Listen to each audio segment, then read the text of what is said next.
Jahon banki va IT Park hamkorligida amalga oshirilayotgan O'zbekiston raqamli inklyuziya loyihasi orqali mamlakatimizning turli hududlarida imkoniyati cheklangan fuqarolar uchun maxsus treninglar o'tkazilmoqda. Farg'ona shahrida ham xalqaro tashabbus doirasidagi ilk trening bo'lib o'tdi. Seminar jarayonida ishtirokchilarga zamonaviy mehnat bozorida o'z o'rnini topish, rezyume tayyorlash, intervyuda qatnashish, o'z salohiyatini namoyish etish kabi muhim ko'nikmalar o'rgatildi.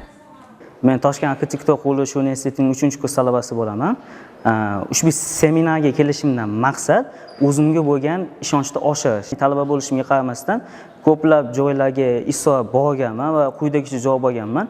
Bizning standartlarimizga to'g'ri kelmaysiz, bu ish sizni qiynab qo'yadi. Shu kabi so'zlar orqali meni ruhiyatimda juda katta o'zgarishlar bo'lgan. Ushbu seminar orqali men o'zimga motivatsiya olyapman. Loyihaning ahamiyatli taraflaridan biri shuki, ushbu mashg'ulotlar nogironligi bor yoshlarda o'z kuchiga ishonch, ishga joylash imkoniyatlari va kasbiy malaka olishga bo'lgan ishtiyoqini mustahkamlamoqda. Ta'kidlash o'rinliki, har bir mashg'ulot faqat bilim olish emas, balki ijtimoiy tenglik sari tashlangan yana bir qadamdir.